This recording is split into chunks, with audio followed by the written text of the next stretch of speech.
Hi friends, நம்ம சேனலை இப்பதான் ஃபர்ஸ்ட் டைம் பார்க்கறீங்கன்னா மறக்காம நம்ம சேனலை சப்ஸ்கிரைப் பண்ணுங்க. கூடவே பக்கத்துல இருக்க பெல் ஐகானையும் கிளிக் பண்ணுங்க. வாங்க ஃப்ரெண்ட்ஸ், வீடியோக்குள்ள போகலாம்.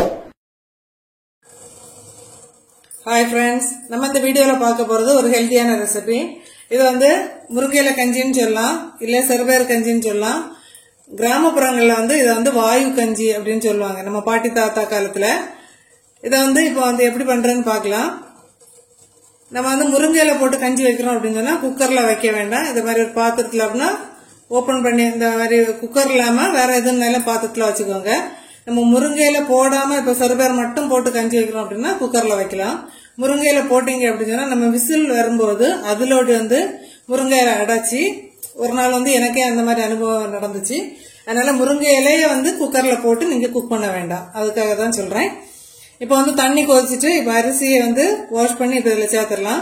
நான் இப்ப 1 கப் அரிசியும் 1/4 கப்பு சிறுபயிறு பச்சை பயிறுன்னு சொல்லுவோம்ல அதுவும் எடுத்துக்கிறேன். இப்ப ரெண்டையும் கழுவி எடுத்துட்டு வந்துடலாம். இப்ப பாருங்க, நம்ம 1 கப் அரிசிக்கு 1/4 கப்பு பயிர் எடுத்து நல்லா 2ல இருந்து 3 தண்ணி வாஷ் பண்ணி எடுத்துக்கோங்க. நீங்க அரிசி எந்த அரிசி வேணா எடுத்துக்கலாம். ரேஷன் அரிசி, நம்ம சாப்பாட்டுக்கு எடுக்கிற எந்த அரிசினாலும் எடுத்துக்கோங்க. இப்ப இதுல சேர்த்துடலாம். இப்ப சப்போஸ் நீங்க அரிசி போட்ட பிறகுதான் உள்ளி பூடெல்லாம் உடைக்கிறோம் அப்படின்னு சொன்னா உள்ளி பூடெல்லாம் கொஞ்சம் சின்னதா கட் பண்ணி போடணும். நான் இப்ப எல்லாமே ஃபர்ஸ்டே ரெடி பண்ணிட்டேன். இப்ப தண்ணி கொஞ்சம் கொதி வரட்டும், அது வரை வெயிட் பண்ணலாம். இப்ப பாருங்க, கஞ்சி ஒரு கொதி வந்துட்டு இந்த டைம்ல நம்ம ஒருக்கா இப்படி மிக்ஸ் பண்ணிக்கலாம். மிக்ஸ் பண்ணிட்டு இப்ப இதுல சின்ன வெங்காயம் பூடு நம்ம உடைச்சு சேர்க்க போறோம். இப்ப சின்ன உள்ளி பூடு எல்லாமே நிறையவே சேர்த்துக்கலாம். ஹெல்த்துக்கு ரொம்ப நல்லது. இப்ப நான் ஒரு 25 சின்ன வெங்காயம் எடுத்துக்கிறேன். ஒரு பூடு ஒரு 10ல இருந்து 15 பல் 20 பல் வரைக்கும் போடலாம். கொஞ்சம் கூடுதலா இருந்தாலும் ஒன்றும் பிரச்சனை இல்லை. நீங்க கஞ்சி கொஞ்சம் வேக ஆரம்பிச்சப்பறம் போடுறீங்க அப்படின்னு சொன்னா இந்த சின்ன வெங்காயம் எல்லாம் கொஞ்சம் கூட சின்னதா கட் பண்ணிக்கோங்க. நான் இப்ப 2ஆ தான் கட் பண்ணி எடுத்துக்கிறேன். இப்ப இதையுமே அதில் சேர்த்துடலாம். நமக்கு இந்த அரிசி பயிர் எல்லாம் வெந்து வரும்போது உள்ளியும் கரெக்டா கிடைக்கும் நமக்கு. இப்போ பயிர் நிறைய எல்லாருக்குமே தெரிஞ்சிருக்கும், மேக்சிமம் பிகினர்ஸ்க்காக சொல்றேன். இந்த பயிர் கஞ்சி உளுந்து கஞ்சி எல்லாம் ரொம்ப ஹெல்த்துக்கு ரொம்ப ஹெல்த் பெனிஃபிட்ஸ் ஆகும். இப்ப இதுல நம்ம இப்போ ஜீரகம் வெந்தயம் ரெண்டையுமே சேர்த்துடலாம். இப்ப ஜீரகத்தை பொறுத்த மட்டும் கொஞ்சம் கூடுதலா சேர்த்தாலும் ஒன்றும் பிரச்சனை இல்லை. இப்போ 1ல இருந்து 1.5 டீஸ்பூன் வரைக்கும் சேர்த்துக்கலாம். ஆனா வெந்தயம் ரொம்ப சேர்க்க வேண்டாம். ஏன்னா ஒரு கசப்பு தன்மை வந்துடும். அதனால ஒரு 1/2 டீஸ்பூன் போதும் வெந்தயம் சேர்த்துக்கலாம்.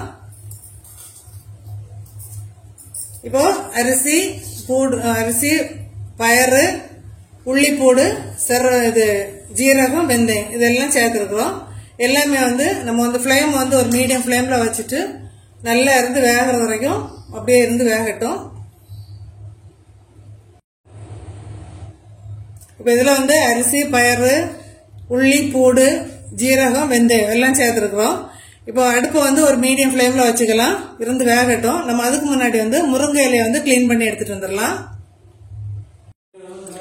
முருங்கை இலையை நம்ம இதை போல நல்லா கிளீன் பண்ணி எடுத்தாச்சு. இது நல்லா தண்ணியில வாஷ் பண்ணிக்கோங்க. ஃபர்ஸ்ட் இந்த ஸ்டெம்ல இருந்து எடுக்க முன்னாடி வாஷ் பண்ணாலும் சரி, இல்ல 2வது நல்லா ஸ்டெம்ல இருந்து அடத்து எடுத்த அப்புறம் வாஷ் பண்ணாலும் சரி, இதை போல கிளீன் பண்ணி எடுத்துக்கலாம். இப்ப பாருங்க, கஞ்சி 3/4 வாசி ரெடி ஆயிட்டு. இந்த டைம்ல நம்ம கிளீன் பண்ணி வச்சிருக்கிற முருங்கை இலையை சேர்த்து கொடுத்துடலாம். இந்த மாதிரி 3/4 வாசி வெந்த அப்புறம் சேர்த்தா போதும்.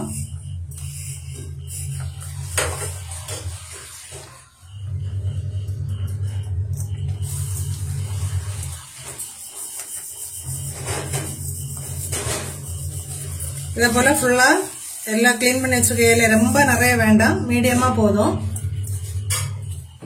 சேர்த்துட்டு நல்லா இருக்க மிக்ஸ் பண்ணி விட்டுறலாம்.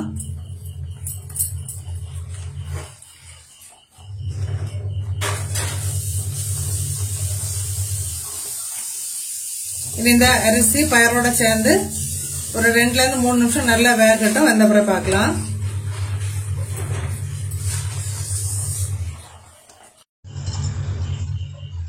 இப்போ பாருங்க, கஞ்சி சூப்பரா வெந்து ரெடி ஆயிட்டு. நம்ம இந்த டைமில் வந்து கொஞ்சம் அதுக்கு தேவையான உப்பு சேர்த்து கொடுத்துடலாம். அந்த கல் உப்பு தான் சேர்த்து கொடுக்குறேன். உங்களுக்கு வந்து தேங்காய் போடுறது பிடிக்கும் அப்படின்னு சொன்னால் கொஞ்சமாக தேங்காய் திருவி சேர்த்துக்கோங்க, அதுவும் கூட நல்லாயிருக்கும். நான் இன்றைக்கி வந்து தேங்காய் சேர்க்கலை. இந்த முருங்கைக்கீரையை பொறுத்த மட்டும் வந்து ஹெல்த்துக்கு ரொம்ப நல்லது, எல்லாருக்குமே தெரிஞ்சது தான். இதை வந்து இர்ரெகுலர் பீரியட்ஸு, ஓவர் ப்ளீடிங் இருக்கிறவங்க எல்லாம் இந்த கஞ்சி வச்சு அடிக்கடி யூஸ் பண்ணலாம். அதில் இந்த முருங்கைக்கீரை சேர்த்துருக்கனால ஹெல்த்துக்கு ரொம்பவே நல்லது. நீங்கள் வந்து பிள்ளைங்க எல்லாம் கஞ்சி இது வந்து மேக்ஸிமம் முருங்கை இலை கறி சேர்த்துருக்கிறதுனால குடிக்க மாட்டாங்க. அதுக்காக வேண்டி நீங்கள் வந்து இந்த கஞ்சிலேருந்து இந்த தண்ணியை மட்டுமாவது ஃபில்ட்ரு பண்ணி கொஞ்சமாக அதில் ஒரு 2 கப், ஒரு 2 கரண்டி அப்படிலாம் 1 கப் அளவுக்கு கொடுத்துட்டு வாருங்க. ஹெல்த்துக்கு ரொம்ப நல்லது. இதே மெத்தடில் ட்ரை பண்ணி பார்த்துட்டு மறக்காமல் கமெண்ட் பண்ணுங்கள் ஃப்ரெண்ட்ஸ்.